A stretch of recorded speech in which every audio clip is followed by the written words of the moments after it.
Bienvenidos a la liga donde la salud es la misión. Hola irrompibles, bienvenidos a este espacio, la voz de la generación irrompibles, donde nos atrevemos a hablar de todo lo que los demás callan. Hoy vamos a meternos en un tema delicado, incómodo, pero muy urgente y muy de moda: las cirugías estéticas y los procedimientos en centros de estética. Estos pueden convertir el deseo de verse mejor en una pesadilla, porque detrás de cada foto perfecta en redes se esconde un quirófano, una aguja, un acto anestésico y a veces puede terminar en una unidad de cuidados intensivos. Quédate, porque esto no es para asustarte, es para que no te dejes engañar y cuides el único cuerpo que tienes. Así que empezamos este programa con el tradicional grito de: esta logia radial está al aire. Con los héroes de la salud, prepárate para la acción. Vamos a empezar este programa tratando de resolver esa pregunta que están viendo ahí en pantalla. Vivimos en una cultura donde el cuerpo se volvió un proyecto, marca y vitrina. Si eres mujer, te dicen que tu valor depende de qué tan joven, delgada y perfecta te veas. Si eres hombre, también empieza el bombardeo. Quieren que tengas abdominales de chocolatina, mandíbulas marcadas, que no tengas arrugas.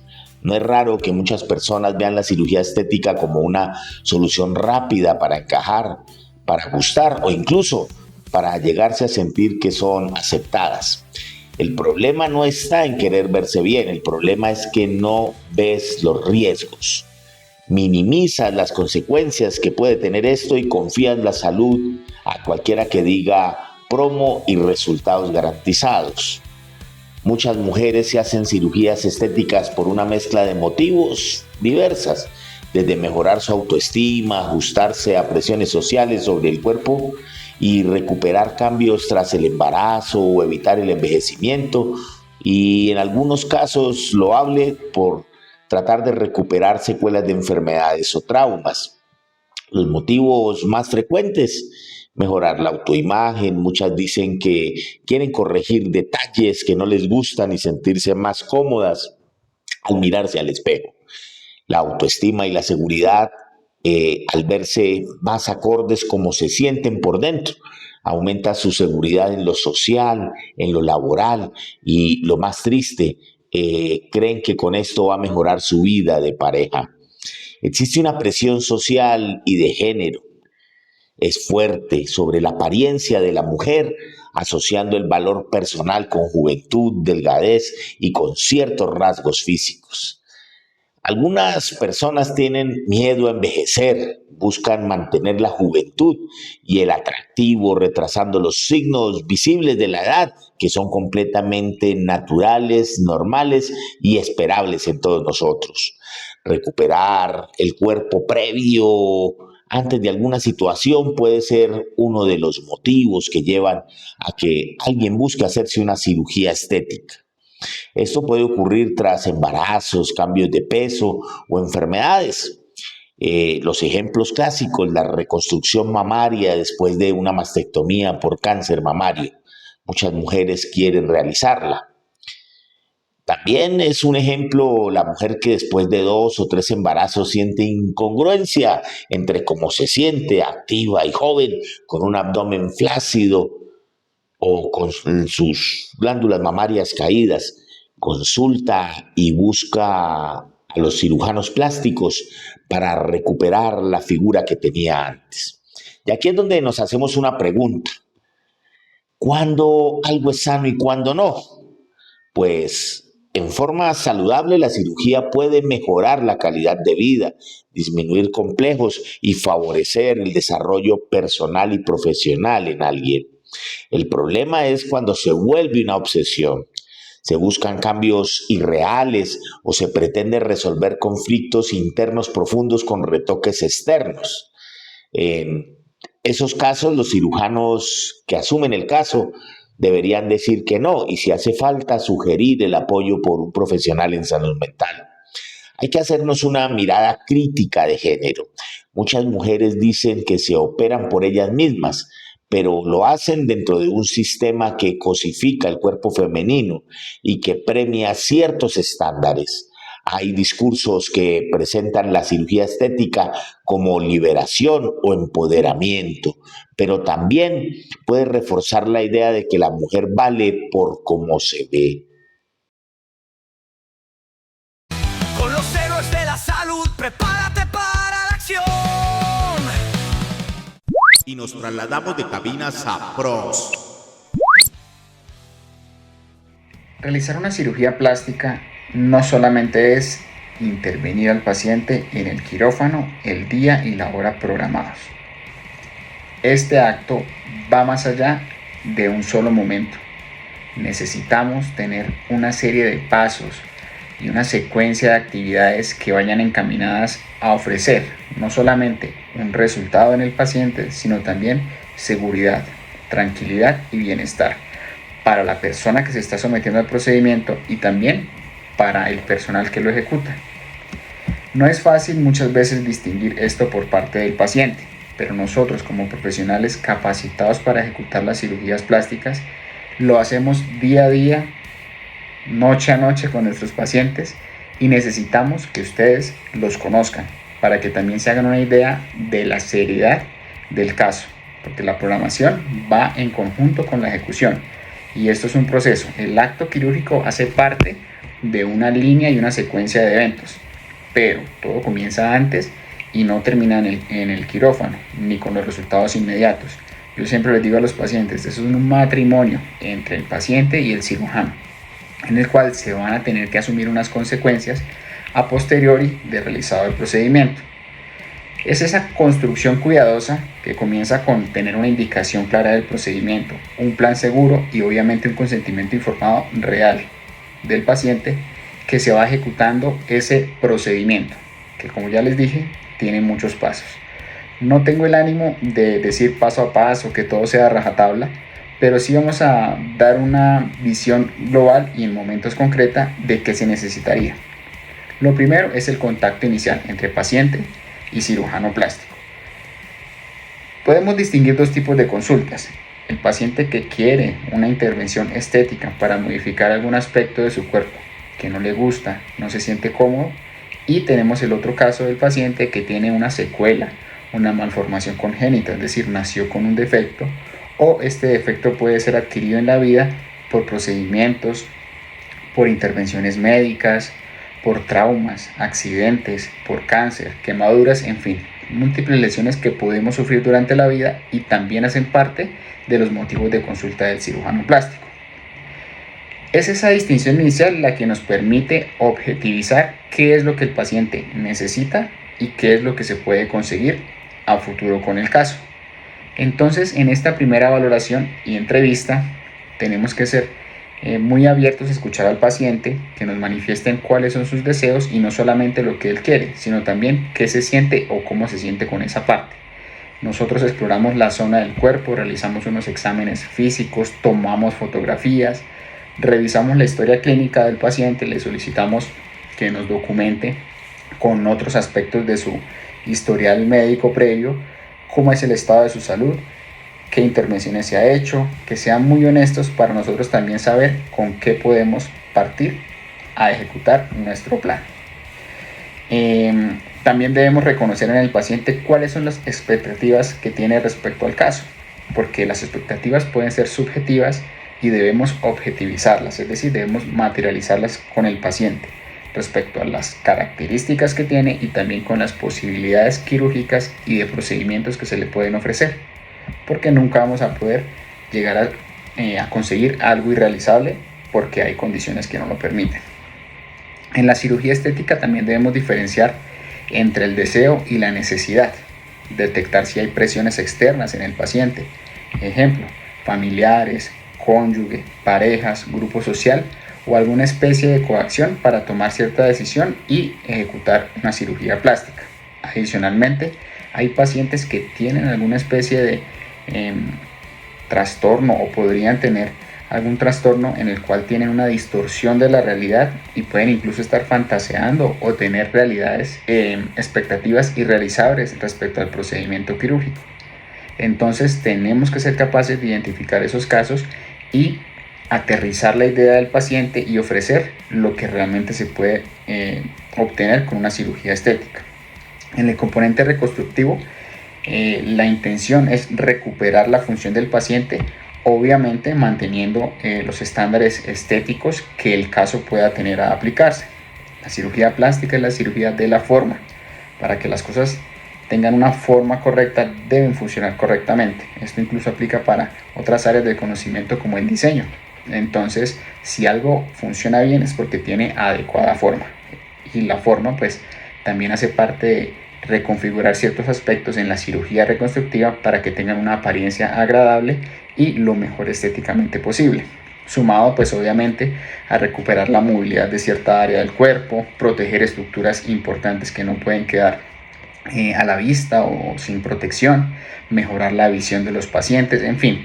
Tenemos muchísimas indicaciones de cirugía reconstructiva, pero siempre encaminados a recuperar la función y a tener un adecuado impacto emocional en los pacientes para que su defecto físico sea parte del proceso de recuperación de su intención.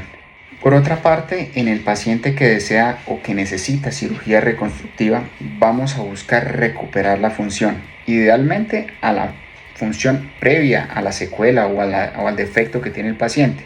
No siempre se va a poder conseguir, pero debemos procurar hacerlo. ¿Cómo? Volver a tener una visión normal, volver a mover cierta parte de su cuerpo o tener una protección de ciertas áreas o ciertos órganos que pueden estar expuestos y necesitan una cobertura estable y duradera, sumado a tener un impacto positivo emocional en nuestros pacientes, porque su afección puede incluso tener más consecuencias psicológicas, emocionales, sociales de lo que físicamente podemos ver en la valoración. En términos generales, en ambos aspectos, estético y reconstructivo, debemos hacer un diagnóstico preciso de la lesión o de las características del paciente y tener una indicación de la cirugía muy justificada. Una vez hemos hecho el diagnóstico, podemos proceder a la valoración integral. No solamente revisamos el sitio que hay que operar o las características de la lesión, sino que debemos revisar qué otros factores influencian en esta decisión y en este procedimiento, buscando encontrar un equilibrio entre el riesgo, el beneficio de la cirugía y poder ofrecer, como les decía en un principio, bienestar, un buen resultado, seguridad para todos los involucrados en el procedimiento. Una vez se plantee la cirugía con el objetivo que ya hemos indicado en la primera parte, debemos revisar esos tres componentes adicionales: el clínico, el psicológico y el social. Entonces, en la dimensión clínica nos toca ver muy puntualmente todo lo que el paciente pueda tener: qué medicamentos usa, qué enfermedades tiene, cuáles alergias presenta, si tiene antecedentes de sus cirugías, cómo le fue con la valoración del anestesiólogo y qué cosas pasaron durante el acto anestésico. Factores de riesgo: personas que fuman, no solamente cigarrillo, que usan el vape, que son consumidores de alcohol, personas obesas, con trastornos de coagulación. Tenemos muchas condiciones y muchas enfermedades que debemos controlar o corregir antes de una cirugía para tener una seguridad en el procedimiento. Pediremos unos exámenes de laboratorio, a veces simples y básicos y a veces muy complejos, encaminados a reconocer cosas y patologías o condiciones que nos hagan modificar la manera de intervenir en nuestros pacientes. Además, debemos revisar los otros componentes o dimensiones. En la dimensión psicológica es clave valorar el grado de malestar con el defecto del paciente, con el cuerpo, con cierta parte de su rostro o de su anatomía. ¿Cuál es la estabilidad emocional que el paciente presenta a la hora de reconocer su defecto? ¿Y qué cosas deberían cambiarse para que se sienta mejor? También debemos hacer la pregunta: ¿qué pasa si después del procedimiento no se cumplen las expectativas? Hay personas que van a aceptar una ligera asimetría, una deformidad pequeña. No siempre vamos a lograr la perfección. Pero ante pacientes que no sean capaces de reconocer que las condiciones no pueden darse de manera perfecta, debemos estar atentos a cómo tolerarían la frustración en mayor o menor grado del resultado. También hay que ser muy agudos en la percepción de pacientes que necesitan intervención por el personal de salud mental, como psicólogos o psiquiatras, y derivarlos antes de todo procedimiento con valoración en expertos de esas áreas, para que no terminemos involucrados como cirujanos, ni ustedes como pacientes, en un acto quirúrgico que no va a tener un resultado satisfactorio para ninguna de las partes. Desde el punto de vista social, nos toca valorar muchas veces el paciente, dónde vive, con quién vive, cuál es su red de apoyo en caso de una eventualidad, necesidad de dejar de trabajar, económicamente tener un lucro cesante, cómo el paciente va a afrontar esas condiciones que impone el acto quirúrgico y que necesitan de un cuidado y una programación. Personas que necesitan dejar sus vacaciones resueltas, dejar la empresa, dejar su familia, sus hijos a un lado, y cómo van a enfrentar esa situación ante una recuperación de la cirugía. Digamos que no hay una cirugía plástica en la que la recuperación no sea importante. Sin una adecuada recuperación tendremos una invitación al fracaso. Entonces, programar siempre una intervención quirúrgica implica, desde este punto de vista, colocar en una balanza los riesgos y los beneficios esperados en todos los aspectos clínico, social y psicológico, y decidir si todo se inclina a favor del paciente, que es en últimas la persona que más debe beneficiarse del procedimiento. Ya, digamos, con todo esto establecido y con las características anteriormente expuestas bastante claras, nos toca proceder a algo mucho más técnico, que es el consentimiento informado.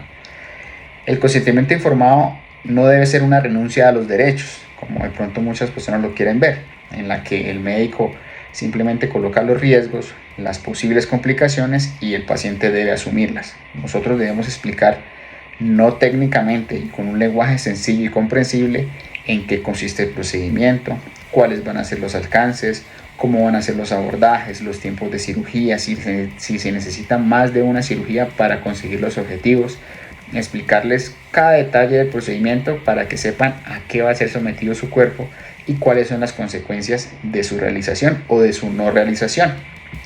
Es ahí cuando nos toca ser muy humanos a la hora de expresar todo lo que técnicamente aprendimos con un lenguaje sencillo, entendible, tanto para el paciente como para su familia o su acompañante, para que también se resuelvan dudas, para que todo el acto quede en un resumen muy conciso de cómo se va a ejecutar, y que el paciente finalmente, mediante la firma de su consentimiento informado, tenga la claridad y la certeza de que cada beneficio, cada riesgo, cada posible o probable complicación, incluidas cosas raras e infrecuentes, o incluso limitaciones de los resultados y posibles reintervenciones, queden precisamente explicadas, y que tengamos un sustento también legal a la hora de cualquier eventualidad que pueda suceder. Siempre debe ser dialogado con el paciente, no se debe someter a una firma rápida. Muchas veces preferimos enviar el consentimiento informado con antelación, para que el paciente lo analice, lo lea, lo interprete y nos lo vuelva a retroalimentar en la consulta siguiente. Y también siempre dispuestos a escuchar el paciente hasta último momento antes de entrar a la sala de cirugía, para dejar todo bastante claro.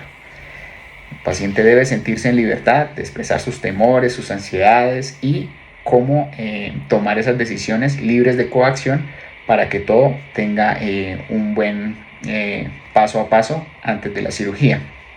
Nosotros no pretendemos buscar la perfección, lo que pretendemos es armonizar ciertas partes del cuerpo que no están a gusto con el paciente y hacerlo de la mejor manera. Entonces todo eso debe quedar bastante claro. La transparencia tiene que ser clave, no podemos ocultar información, no podemos negar a dar ciertos datos o ciertas condiciones que pueden presentarse.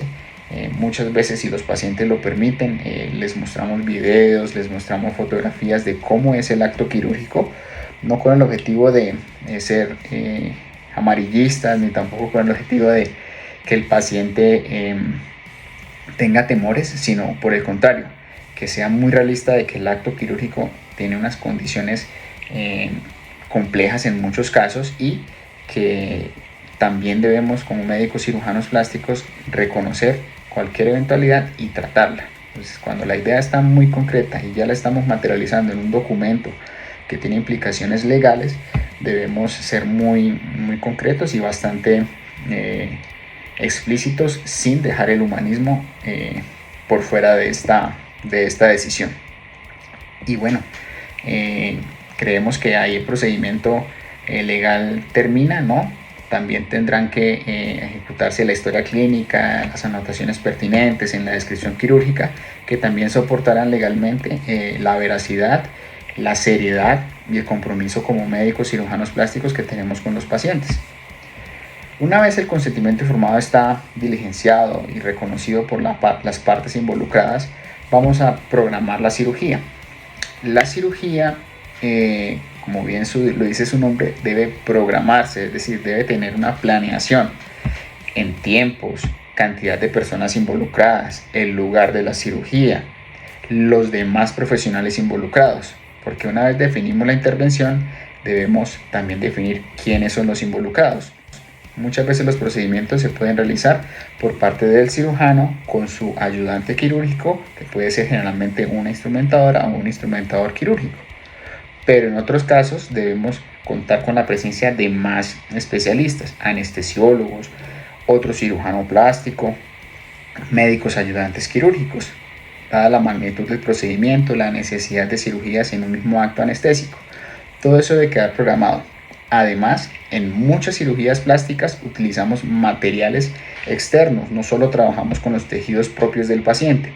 Debemos también planear qué tipo de implantes, de sondas, de suturas, materiales involucraremos en la cirugía, y todo eso debe estar previamente acordado con el paciente según sus preferencias y sus capacidades de costos o económicas, y también garantizando que esos elementos que vamos a utilizar tienen los adecuados registros y aprobaciones por las entidades reglamentarias para ser utilizados en esta clase de procedimientos. Entonces todo debe ser muy programado. No podemos llegar a una cirugía sin que esté confirmado que ha llegado cierto tipo de implantes, cierto tipo de material de sutura, en fin. Todo debe asignársele a fecha, hora, cirugía, quirófano, tiempo de cirugía, qué tipo de anestesia, los insumos, en fin. Todo debe quedar claro porque esto es una planeación con el objetivo de garantizar seguridad, bienestar y excelentes resultados. Existen unas listas de verificación o checklist, como muchas personas lo llaman, como los aviadores, como las personas que están respondiendo por la vida y la integridad de las personas durante un vuelo. Debemos hacerlo de una manera idéntica, paso a paso, confirmar que es el paciente correcto, el sitio de cirugía correcto, los especialistas correctos, en fin, todo así parezca tedioso, meticuloso y bastante inflexible, debe realizarse de esa manera para garantizar las cosas a un buen futuro. Eso en términos generales respecto a la programación del procedimiento. Muchos pacientes se sienten muy tranquilos y muy seguros porque esto se haga, y es hasta ese momento en el que se verifican cosas como el ayuno, como si recibe los antibióticos previos a la cirugía, como si se cuenta con las medias, con los medicamentos que va a necesitar después del acto quirúrgico, dan garantía y seguridad de que el acto quirúrgico está bien planeado, y desde ahí vamos ganando ya.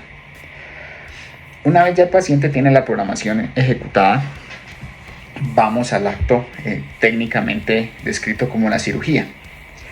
El acompañamiento pues durante el procedimiento es fundamental, desde que comienza el acto, de la lista de chequeo antes de dar la anestesia, de dar los primeros medicamentos para que el paciente entre en la sedación y su procedimiento sea seguro, tranquilo y que no genere inconvenientes ni malestar en el paciente. Vamos a proceder con el acto quirúrgico. Eso ya involucra obviamente más factores técnicos y especializados, pero cuando ya hemos hecho los pasos previos, vamos a poder ejecutar esa cirugía de la mejor manera, confiados ya de que hemos hecho las cosas muy bien, con el paso a paso pertinente y seguir simplemente en la tónica de obtener un resultado y unas características adecuadas para el caso del paciente. Es un ritual, hay que estructurar cada paso a paso de la cirugía, enfermería, anestesia, cirugía, todas las especialidades que estamos involucradas con el paciente. Debemos siempre hacer las cosas reglamentadas. Para esto hace parte del proceso y del método científico. Limpiar los campos de cirugía, los elementos, todo eso debe estar previamente estéril, debe garantizarse que tengan una adecuada almacenamiento, que todo llegue en orden. No escoger un elemento de manera aleatoria y empezarlo a utilizar sin garantizar que tenga los adecuados procesos de esterilización. Los medicamentos que coloca el anestesiólogo, dosis correctas, cantidades correctas, horarios correctos. Hay cirugías que se extienden por varias horas y necesitan un refuerzo de ciertos medicamentos. Todo eso tiene que ser la constante, la verificación y la ejecución planeada y cuidadosa. Hay que combinar en cirugía la habilidad de las manos, el pensamiento, la lógica y también cosas que van más allá de eso. Reposicionar los tejidos de manera correcta, retirar el exceso. Hay detalles finos, un punto que no quede estéticamente bueno, un detalle, hacerlo, porque el mejor momento para que la cirugía quede bien es el primer acto quirúrgico que se debe hacer. Todo debe quedar documentado, todo debe quedar por escrito, la cantidad de líquidos que el paciente se le colocan, la cantidad de grasa que quitamos en la liposucción, el sangrado que el paciente presenta, el tiempo que dura el paciente en cierta posición, cómo se ha hecho el cambio del instrumental, en fin, todo debe estar por escrito para también garantizar que todo es transparente y que se está ejecutando de la manera correcta. Todo incidente incluso que suceda, cosas eventuales, complicaciones, sangrados, un hallazgo que no esperábamos tener durante la cirugía, aunque lo podríamos haber previsto, pero que no debería suceder, también queda registrado y indicar que también se le dio el manejo correcto para que todo respalde la continuidad en ese cuidado y bienestar del paciente. La seguridad se sostiene en detalles: control del sangrado, revisar lo que les comentaba, cuánto líquido se ha retirado, cuánto líquido se ha puesto, qué paso a paso de la cirugía vamos, que los elementos estériles se sigan manteniendo estériles, utilizar todo lo que la ciencia y la tecnología tiene a disposición para que todo siga saliendo súper bien.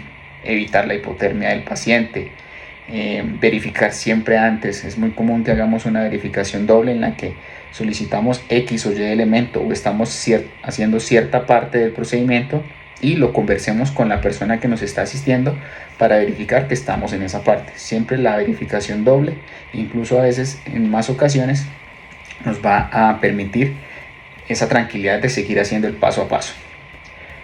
Una vez terminamos la cirugía, sea larga, corta, sea con muchas o pocas intervenciones de varias manos, pasamos al acto del posoperatorio o a la etapa del posoperatorio, en la cual las cosas no terminan, sino por el contrario, hacen parte del proceso que venimos ejecutando desde días, meses, semanas atrás, según la planeación que el caso requiera.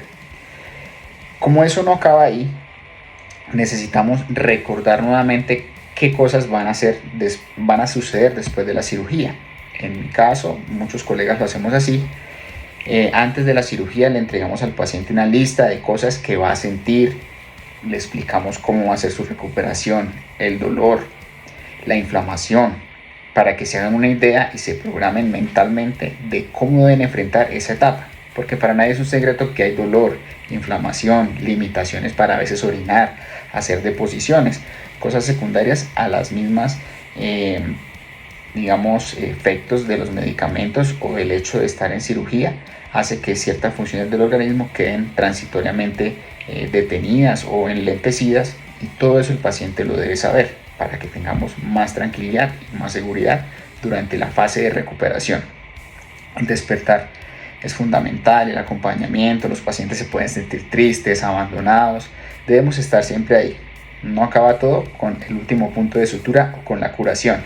Al paciente se le va a someter a una vigilancia en sala de recuperación de pronto un poco ruidosa, con pitos, con luces, pero todo es con el objetivo de vigilar su estado postquirúrgico para determinar la presencia de una adecuada evolución o de una alteración de la misma e intervenir. Como cirujanos plásticos y como médicos necesitamos reconocer cualquier eventualidad para poderla corregir y, si es el caso, reintervenir inmediatamente al paciente, no esperar a que pasen horas o días, pudiendo hacer algo que mejore las condiciones del paciente. Revisar que no tengan dolor, náuseas, que el sangrado esté acorde a lo esperado, que las fajas, prendas, brasieres, drenes, todo lo que el paciente tiene colocado y puesto estén en adecuada posición, en adecuada funcionabilidad. ¿Listo? Después de ese proceso de recuperación, el paciente puede requerir cuidados muy básicos. Se le da la indicación de ir a casa con todas las recomendaciones por escrito, todas las instrucciones dadas. Yo generalmente les doy vía abierta a la comunicación vía WhatsApp, a veces personalmente, con mi asistente, que siempre son la mano derecha y hacen parte del proceso desde un principio, y la confianza se va ganando desde ahí. Siempre deben sentirse en la libertad de poderle manifestar a uno cualquier cosa, por más tonta o por más boba que parezca. Eso nos va a garantizar que las cosas, por más pequeñas que sean, tengan reconocimiento y control con corrección. Hay pacientes que por el tipo de cirugía, el sangrado que tuvieron, las cantidades de grasa que se extrajeron, las condiciones de pronto de su cirugía, no estamos tranquilos dejándolos ir a casa. Necesitamos que guarden reposo dentro de la institución. Lo ideal es que el paciente no tenga que ser llevado a una unidad de cuidados intensivos o a una unidad de cuidados especiales. Idealmente no tener que transfundirlos, no someterlos a otros actos médicos que, si bien tienen el objetivo de corregir o de recuperar ciertas alteraciones que se pueden presentar, debieron haberse prevenido y evitado. Lo ideal es que el paciente esté en sala de recuperación un tiempo y después pase a la hospitalización, donde va a estar más cómodo, más tranquilo, sin tantas luces, sin tantos pitos, y muchas veces acompañado de su familiar y de personas de confianza, junto al personal de enfermería y demás cuidadores de la salud, para garantizar que sea una transición desde la recuperación inicial hasta el egreso a su casa. Todo debe quedar muy claro por escrito: la formulación de los medicamentos, el cuidado de los drenes, el uso de las prendas de compresión, fajas, brasieres, en fin, cómo debemos de pronto pasar un buen rato como pacientes en casa sin tener que dejar lugar a las dudas.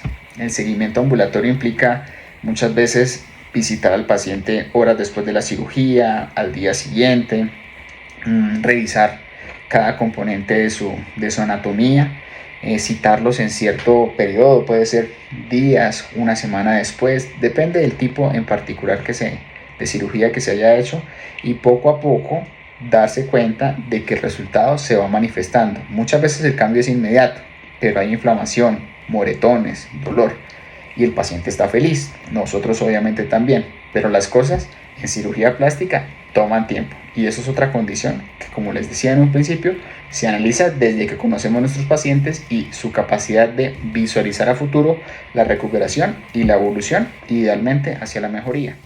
Siempre recordando que con los primeros días y semanas no tenemos el resultado final.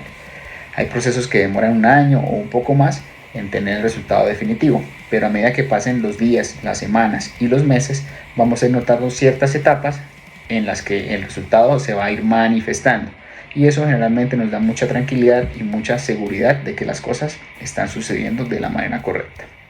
Bueno, espero no haber sido muy extenso, que las cosas sean un poquito mucho más claras para nuestros pacientes y nuestros seguidores.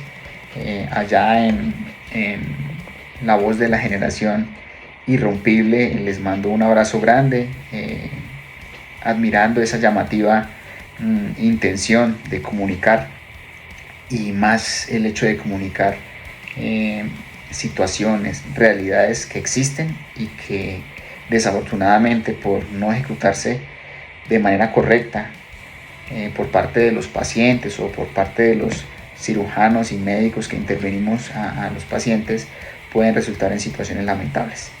Espero que todo esté súper bien, éxitos, y fue un gusto. Agradecemos al doctor Rosenberg Villamona Sandoval su aporte para este programa. Continuamos en Cabinas. Yo me doy por bien servido si al terminar este programa entendemos que la cirugía estética no es ir a una peluquería.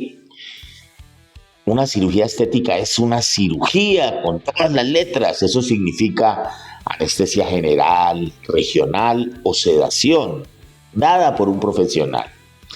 Cortes, manipulaciones de tejidos, sangrado, riesgo de infección, trombosis, reacciones adversas, es decir, riesgo de desarrollo y aparición de complicaciones. No es un masaje, no es una mascarilla, no es un retoquito sin importancia. Cada vez que alguien entra a un quirófano, juega una apuesta seria por su salud. Por eso se necesita de un equipo entrenado, un lugar adecuado y sobre todo un cirujano plástico que se encuentre formado y certificado. Es así como un proceso serio de programación y ejecución de una cirugía plástica, sea estética o reconstructiva, no empieza en el quirófano, sino en la construcción cuidadosa de una indicación clara de esa cirugía, un plan seguro y un consentimiento que sea realmente informado. Y es ahí cuando yo llego a este punto que a mí me hela la sangre, y es hablar que existen unas complicaciones que uno diría frecuentes de las cirugías estéticas. Y es que uno dice, no, es que son poquitos casos, pero cuando a usted le cae una complicación de esas, no es un poquito caso, es su caso y su vida podría estar en riesgo. Hay que hablarlo claro. ¿Qué puede salir mal en una cirugía estética? Incluso en las manos más expertas y los mejores equipos, algo puede salir mal. Infecciones. Las heridas se pueden abrir, pueden empezar a secretar pus, haber fiebre, se pueden requerir antibióticos y a veces hospitalización y estancias en unidades de cuidados intensivos. Los pacientes en los sitios de abordaje quirúrgico pueden hacer sangrados, pueden hacer hematomas. La acumulación de sangre bajo la piel es un hematoma y esto puede requerir una nueva cirugía para drenarlo y esto puede alterar el resultado final de la cirugía. También es muy frecuente ver pacientes que desarrollan trombos y que desarrollan embolias. ¿Qué es una embolia? Una embolia es que ese trombo que se formó dentro de un vasito se suelta y se vaya por una vena suya. Y esto sería una complicación garrafal, peligrosísimo. Esos coágulos de una pierna pueden viajar al pulmón y hacer un tromboembolismo pulmonar. Esto no es por asustarlos, no es un drama de novela, es una causa real de muerte en cirugías largas y en pacientes que tienen alto riesgo. Por eso es muy importante que los pacientes hagan su valoración preanestésica completa. También hay riesgo de necrosis de los tejidos. La necrosis es que el tejido se muere, el pedazo de piel se muere. Las zonas de piel o grasa mueren por mala circulación y esto es especialmente en cirugías grandes. Y fíjense en un detalle, las personas más propensas a desarrollar necrosis de las incisiones quirúrgicas o las áreas de cirugía son las personas que fuman. Si usted fuma, debe tener claro que debe suspender el cigarrillo durante la etapa de recuperación. Pueden desarrollarse cicatrices que atentan contra la estética corporal. Las personas pueden tener una tendencia a algo que se llama cicatrización queloidal. Yo no la tengo, me corté mi mano alguna vez en la vida y cicatrizó y no se nota tanto la cicatriz. Hay personas que esas cicatrices crecen tanto y se ponen hipertróficas que se denominan cicatrices queloides o cicatrices gruesas, asimétricas. Entonces, cuando usted a alguien le promete que no le va a quedar cicatriz, es una mentira peligrosa. Ya puede haber un problema ahí de confianza. Si a mí alguien me dice, lo voy a operar y no le queda cicatriz, es falso. Va a quedar cicatrices. ¿Qué tan estéticas sean? Dios no lo sabe todavía para su caso. los problemas específicos para algunos procedimientos, por ejemplo, las mamoplastias, que es esas cirugías en las que le dan forma a los senos caídos. Puede haber ruptura de los implantes, puede haber contracturas musculares, puede el paciente quedar con pérdida de la sensibilidad que no se recupera algunas veces. En las lipoesculturas puede haber irregularidades al momento de pasar las sondas para tomar las muestras de sangre por liposucción. Pueden quedar hundimientos, perforación de órganos, y en los sitios donde se inserta esa grasa puede quedar un glúteo más grande que otro, una cadera más visible que la otra. Por ejemplo, en los casos de la rinoplastia puede haber obstrucción nasal, deformidades y necesidad de reintervención. Y todo esto puede pasar inclusive cuando el que opera es un profesional debidamente certificado y formado. Ahora, debemos imaginarnos qué puede pasar cuando el que opera no tiene la formación adecuada, el sitio no es apto o se utilizan materiales de calidad dudosa que no están certificados para estos procedimientos. Y es aquí cuando llegamos al lado oscuro de los procedimientos en los centros de estética. Es aquí cuando se pone la cosa grave. En muchos lugares se ofrecen lipos sin cirugía, eso es mentira, rellenos definitivos, biopolímeros milagrosos, glúteos de impacto en una sola sesión. Ofrecen que vas a tener un cuerpo perfecto sin ningún tipo de esfuerzo, sino solamente pagando, y vas a entrar a un procedimiento mínimo que lo hacen en unas condiciones que no te explican cómo es, y vas a salir divina, regia o divino, regio, situación que no se compadece con la realidad. ¿Quién realiza estos procedimientos? A veces médicos sin especialización, porque un médico especialista no va a operar sin cumplir con el lleno de los requisitos, ténganlo presente. En otros casos más deplorables operan personas sin título de medicina, a veces técnicos en enfermería o cosmetólogos que les cargan esa responsabilidad que no les corresponde, o en su afán por ganar dinero miran cómo se hacen esos procedimientos y terminan realizándolos. Ojo a lo que les voy a decir. La destreza de un cirujano no la valoramos solo con su acto quirúrgico, la valoramos con la forma como maneja las complicaciones de manera adecuada. Y esto es un paradigma de la formación médica. Ahora, vamos a ver dónde harían esos procedimientos un médico no especialista, un técnico, un cosmetólogo o alguien que no tiene título en medicina. Pues lo hacen en cuartos adaptados, en apartamentos, cuartos traseros de peluquerías o spas. En estos sitios no se llenan con los requisitos de salas de reanimación, no hay instrumentos de monitoreo, no tienen protocolos de atención en caso de complicaciones, ni en caso de una emergencia médica o complicación grave, no hay sistema de referencia contra referencia, y estas instituciones no cuentan con recursos propios o pactados con otras instituciones para trasladar en caso del desarrollo de una complicación intraoperatoria o en el posoperatorio inmediato. Y es aquí cuando debemos hablar de los riesgos en estos procedimientos que se realizan en centros de estética.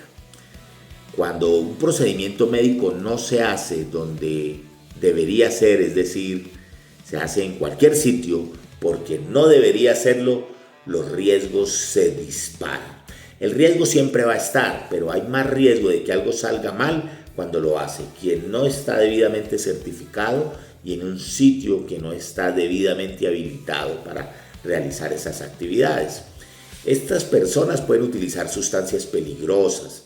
Hemos visto casos de inyección de biopolímeros, de siliconas industriales y rellenos no aprobados que el cuerpo en la gran mayoría de los casos rechaza. Y lo que hoy se ve redondito y levantado mañana puede ser la inflamación crónica, el dolor y la deformidad que se convierten en una tortura para la persona que los deposita en su cuerpo. Las infecciones graves pueden aparecer desde abscesos hasta infecciones generalizadas que ponen en riesgo la vida. Una infección de un posoperatorio, de un procedimiento estético, es algo que consideramos nosotros gravísimo y atenta contra la vida. También una persona que se somete a un procedimiento por personal no médico, personal médico no especializado, obviamente certificado, en sitios que no cuentan con las condiciones de habilitación, tienen el riesgo de desarrollar reacciones alérgicas y presentar un choque anafiláctico. Y esto es mortal, sin oxígeno, sin los medicamentos adecuados, sin alguien entrenado para reanimar, un equipo que esté debidamente formado en reanimación. Esto sería catastrófico.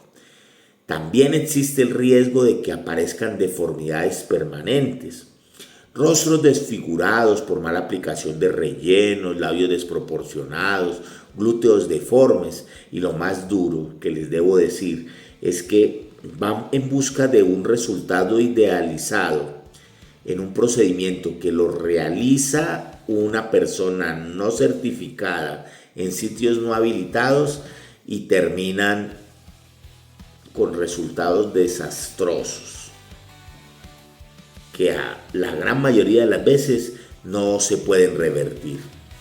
Y les voy a decir algo: vida solo hay una.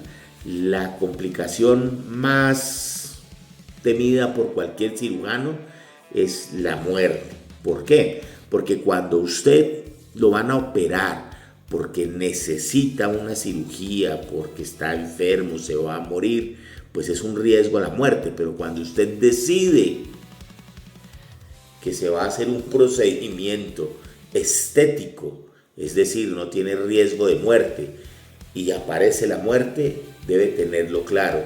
Esto puede aparecer, y sí, la muerte puede llegar por embolias de grasa en las liposucciones, por embolias de silicona en las rupturas o con las inyecciones de biopolímeros, por actos anestésicos mal manejados y por no reconocer complicaciones a tiempo. Eso es supremamente importante. Recuerden lo que les dije: la habilidad del cirujano no se mide en la destreza quirúrgica, sino nos centramos en la capacidad que tiene del manejo de las complicaciones. Identificarlas a tiempo es crucial. Y cuando uno mira los casos de cómo termina alguien en un sitio donde hay complicaciones, un caso con complicaciones, ¿cómo terminan esto? Pues la gente termina asistiendo a lugares porque son más baratos, porque prometen resultados rápidos, porque a una amiga le hicieron ahí el procedimiento y le fue bien, porque la publicidad invade nuestras redes sociales con filtros, promociones, y toman fotos del antes y del después sin ningún tipo de contexto. Y entonces la gente se emociona y piensa que puede tener esos resultados pagando poco y sin ningún riesgo. Pero la belleza barata termina saliendo costosísima. Lo que parecía ahorro se puede convertir en múltiples cirugías reconstructivas, años de dolor, tratamientos psicológicos, incapacidad laboral, o en una historia que se cuenta en la sección de decesos y de obituarios de las noticias y no en las secciones de farándula. En el episodio anterior hablamos de la mierdificación del internet, el chification.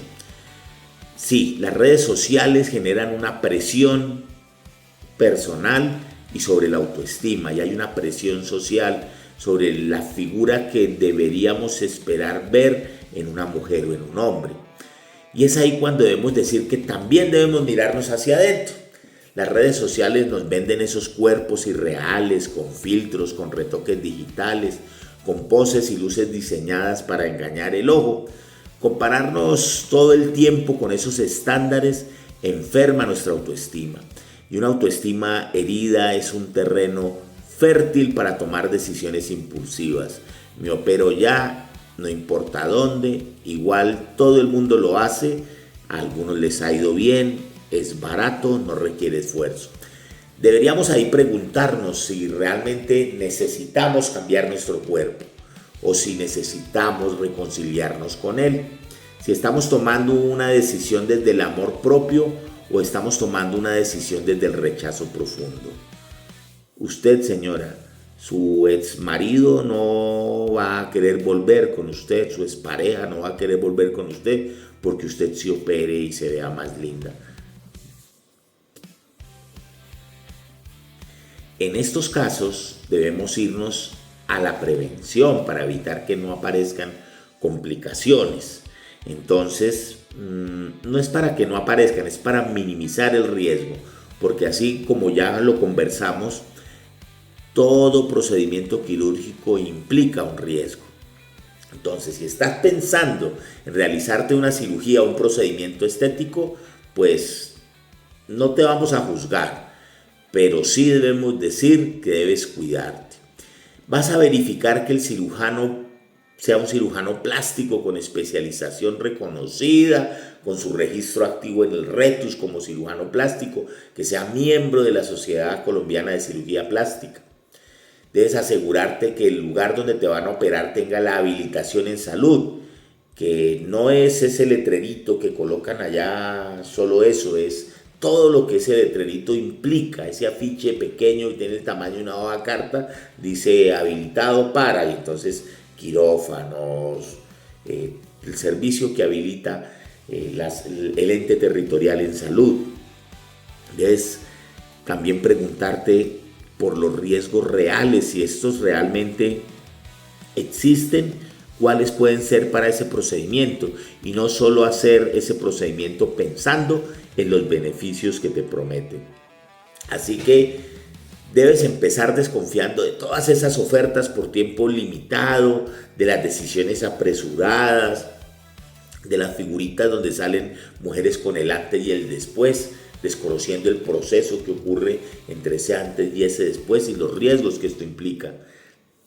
Debes escuchar la intuición, la tuya y la de tu familia. Si a ti o a tu acudiente algo no le da confianza, paren ahí, aléjense, hagan una pausa de seguridad, verifiquen que todo esté bien por su parte para poder asumir ese riesgo y firmar un consentimiento informado. Considérense que en algunos casos podrían requerir buscar apoyo de un profesional en la salud mental antes de decidir, sobre todo en esos casos donde hay expectativas irreales, esos casos donde queremos cambiando, alterando el cascarón, querer llenar un vacío interno. Nuestro cuerpo no es un laboratorio, ni es un sustrato para un negocio para que otros hagan caja y se queden con nuestro dinero. Y lo más importante, solo tenemos una vida y solo tenemos un cuerpo, así que no lo pongamos en riesgo.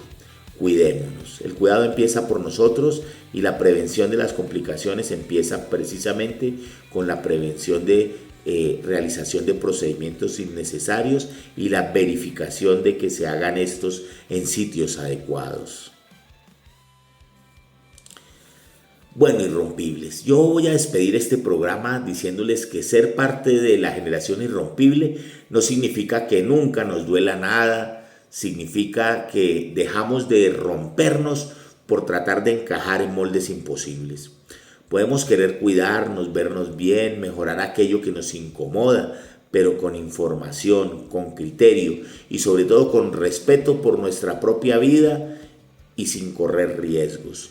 Si estás pensando en un procedimiento quirúrgico, debes informarte, preguntarte y rodearte de gente que te quiera bien. No de quienes solo te quieren bonita o vendible, ni de quienes quieren quedarse con tu dinero ofreciéndote unos resultados irreales. Si ya sufriste una mala experiencia, que sepas esto. No es solo tu culpa. Tu historia también importa y también merece ser contada. Aquí te esperamos para que quienes quieran contar la historia, su historia de cacharros o problemas que hayan ocurrido con relación a intervenciones quirúrgicas, estéticas o funcionales con resultados no adecuados. Aquí en La Voz de la Generación Irrompible defendemos tu derecho a decidir sobre tu cuerpo, el libre albedrío, pero también tu derecho a no morir por un ideal de belleza impuesto por estándares y presiones sociales irreales. Gracias por escucharnos. Comparte este episodio con esa persona que está pensando en operarse porque todos lo hacen o porque fulanito, sutano lo hizo en tal sitio y le salió bien. Nos vemos en el próximo programa y nos despedimos mientras tanto con el tradicional grito de esta logia radial está al aire. Aquí se llora a carcajadas, se cuenta el drama mientras fríes empanadas. Aquí la abuela que cruzó la frontera, el primo ausente, el amor que ya no espera, la renta al cuello, la lluvia en la cocina, y aún así se arma la fiesta en la esquina. La voz de la generación irrompible, se rompe todo pero tú increíble, con pan y café, remiendo invisible. La risa es fuerte, el corazón posible. La voz de la generación irrompible, cuento tu historia, dolor invencible, entre chiste y llanto, final impredecible. Somos latinos, versión indestructible. La tía drama que exagera la novela, el niño serio que aconseja a la abuela, vecino chusma metido en cada lío, pero al final todos juntos en el mismo sitio. La voz de la generación irrompible, se rompe todo pero tú increíble, con pan y café, remiendo invisible. La risa es fuerte, el corazón posible. La voz de la generación irrompible, cuento tu historia, dolor invencible, entre chiste y llanto, final impredecible. Somos latinos, versión indestructible. Irrompible, irrompible.